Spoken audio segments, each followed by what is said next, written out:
Maybe you're thinking about using Advanced Themer, or possibly you bought it and you're just not sure what the hell to even do with it. This video is going to show you how I use Advanced Themer and probably give you some tips on stuff you didn't even know it could do. So let's get into it. I'm James from bricksbits.io, and here are the features that I use most often on Advanced Themer. The first is these side links. This makes building fast. How fast? Really fast. In fact, let me show you. We're going to add a section. There's our section. And we will add a header, a basic text. We can add a button, an icon. You get the idea here, right? Now, that's all good and dandy. But now you've built something super fast. How the hell are you going to create all the classes for all those items? That's another thing that's super easy with Advanced Themer. You're just going to right click. You're going to go down to Class Converter. Now, I know there's lots of videos showing this, so I'm not going to spend a long time, but long story short, you put in your name of your base. This is whatever your block name is for your BEM naming. And here you go. Watch this, though. If I wanted to, I could call this, I don't know, test text. Okay, and by simply syncing the elements, that's going to change the element name, not just the class, but also the element name. Also, if you want to take what's on the ID and move it over to just the class, you just click here, and there you go. It's done. The next thing I use, and this is probably the number one thing that I love about Advanced Themer, over here on the side. Now, I've edited mine slightly, but the main idea here is that you can jump to any panel instantly. So if I want to adjust the element, I go here. If I want to adjust CSS, I go here. You get the idea. Now, normally it would still show you the entire grid, or the entire accordion like this. I have it simply set to, if it isn't active, hide it, which is simple little bit of CSS code. The next thing, seeing as how we're here, is the CSS autocomplete. They call it superpower CSS, whatever. So the long and the short of this one is, if I want to adjust my root, and let's say I want to adjust my background color, I can do so. I can just type it in red, whatever. You get the idea. Now, this is really good when you're doing weird things like aspect ratio. I can just put in 2 letters. I'm like, I can't remember. Is it aspect dash ratio or whatever it is? You get the idea here. So there's really no need to go on about that. That's another great feature. Okay, let's see. Another thing that I use all the time is cloning classes. So I have this class here called new block. I'm going to come in here. I'm going to click clone class, and then I could just give it a new name.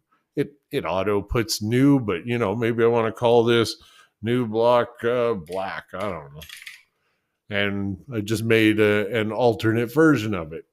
Now, where this really shines is if you want to make a variation, you create one, you clone the class, you create the variation, then you just make the 1-2 changes that you need. It's awesome. It's quick as hell.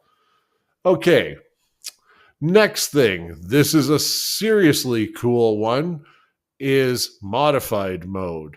So in modified mode, when I turn this on, things get a little squirrely here, right? Now, if I look, it's going to tell me what has been modified in that class. So if I select this class, you can see what's modified.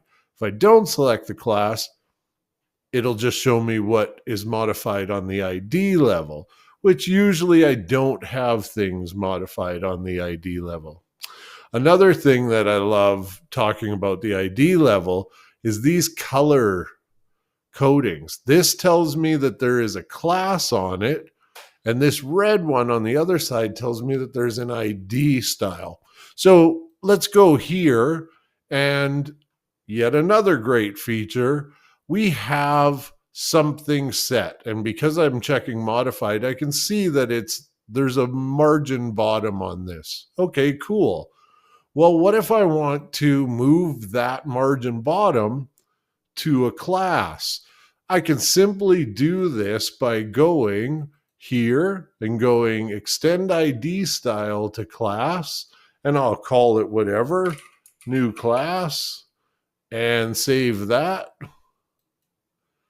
And as you see, no longer red over here because I took what was on the ID and I moved it over to the class. And if I look at this new class, there's that value of the margin bottom. So that's really handy. Are you getting the idea here? There's just never ending crap to you can do using Advanced Themer. Okay, moving on. Next thing. Oh, one thing I did want to share with you on these side things, these are just what I have. Down here, there is a shortcut settings, and you can add. So if you do, sorry, my video recording software, if you add a lot of videos, you can add videos in there and you can put it wherever the hell you want to put it. Okay? Or take it off, as I don't put a lot of videos in. So that's another one. Here's a big one. I love this one. When I am working, quite oftentimes, let's say here, I select this Team 4. And as you can see, there's a Team 4 class, but it doesn't select automatically. But AT, I call it AT, it's Advanced Themer, but you get the idea. You're going to focus on the first unlock class. We'll say, hell yeah, do that. And now when I select an element, you see what it's doing? It's auto-selecting the first class, hence the name. And when you combine that with modified, you see where this is going? I can quickly go down this and I can see what is just modified on each item. It's going to grab the class and it just allows me to quickly go through everything.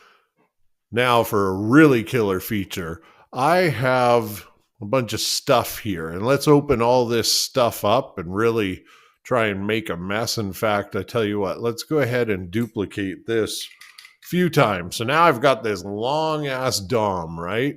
What the hell am I going to do dealing with this?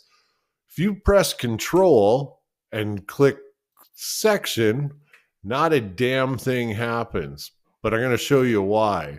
Over here in the settings, we need to go and turn on focus mode. Now, here's my biggest gripe with Advanced Themer. It's a bitch finding things.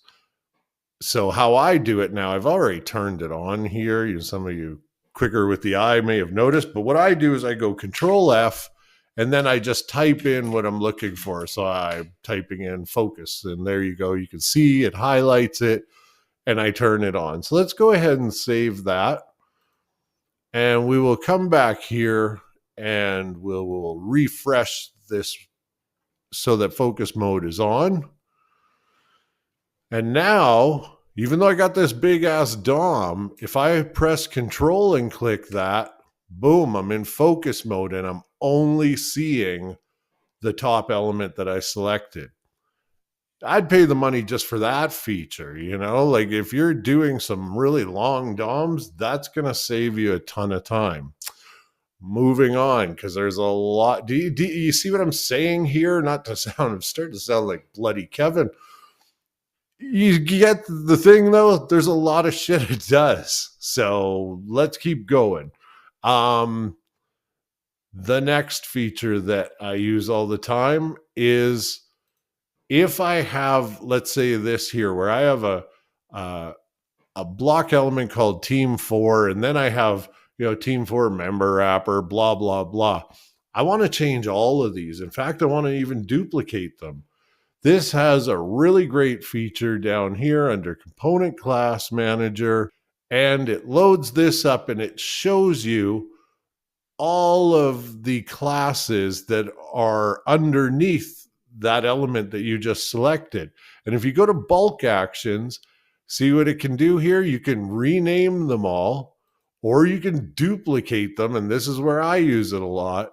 So if I don't want it to be team 4, team-4, I can change the team-4 for whatever and see what it's showing me. It's going to take this team 4 and call it whatever. Now I actually happen to have already used whatever, so let's pick a new name. Let's go team 5, whatever. It doesn't matter. You get where I'm going here.